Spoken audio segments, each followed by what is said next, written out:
Dans l'Évangile de Matthieu, nous retrouvons dans les premiers chapitres un discours, à partir du chapitre 5, un discours que Jésus a prononcé. Et ce discours-là, il l'a prononcé à ses disciples. C'est intéressant de voir ça.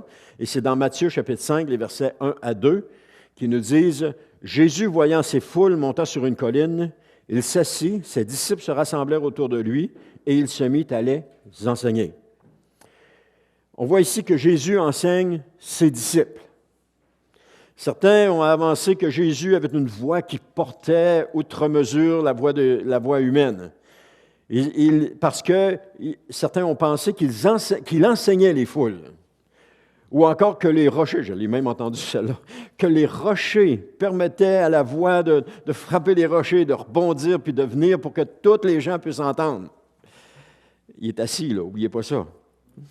Et que même, un autre que j'ai entendu, quand même que des gens étaient placés à certaines distances, alors que Jésus parlait, eux autres écoutaient, puis ils rapportaient plus fort pour que les autres plus loin puissent entendre. Mais il n'y en est rien de tout cela.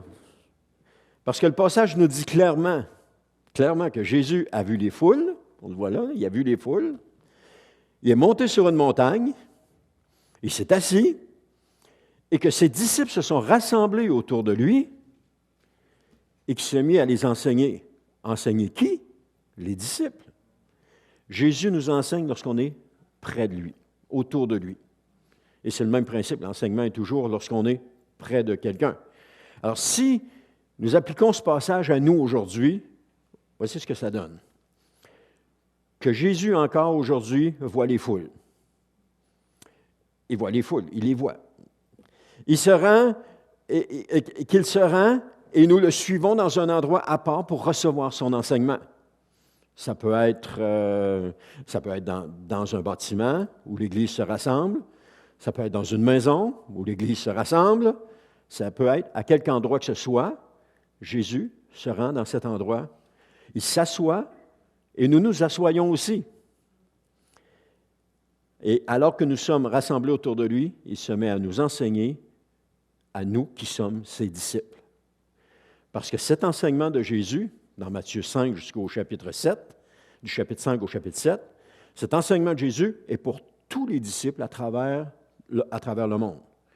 Il le fait pour ses disciples à ce moment-là, mais ça a été rapporté par Matthieu et ça s'adresse à nous aujourd'hui. Parce que la parole de Dieu est vivante. La parole de Dieu, ce n'est pas juste un livre historique qu'on lit. Ah, c'est ça qui s'est passé dans ce temps-là, puis que ça reste le même. Non, la parole de Dieu, elle est vivante, et ce qui s'est passé, et ce que Jésus a enseigné dans ce temps-là, qui a été ramené dans la parole de Dieu, est pour nous aujourd'hui.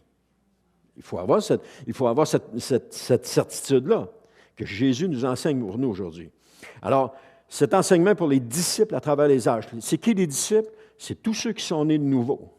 Tous ceux qui se disent chrétiens, qui sont nés de nouveau, et tous ceux qui ont pris l'engagement de suivre Jésus. Parce que suivre Jésus, c'est un engagement qu'on prend. Comme quand on se marie, on prend un engagement. Et c'est la même chose. Suivre Jésus. Quand on disait « veux-tu faire ta prière de repentance? » La personne a fait sa prière de repentance, elle a accepté Jésus. Ce qu'elle a fait, c'est qu'elle a pris un engagement avec Jésus. Malheureusement, plusieurs ne respectent pas leur engagement. Le Seigneur respecte son engagement. Le Seigneur est toujours là, mais eux ne respectent pas leur engagement. Si on est encore dans un bâtiment aujourd'hui, rassemblé en Église, parce que Église, ça veut dire rassembler, et qu'on est assemblé en Église, c'est parce qu'on a respecté notre engagement. Ouais, merci. On a respecté notre engagement et on continue de marcher avec le Seigneur. Parce qu'on a, pourquoi? Parce qu'on l'aime, tout simplement.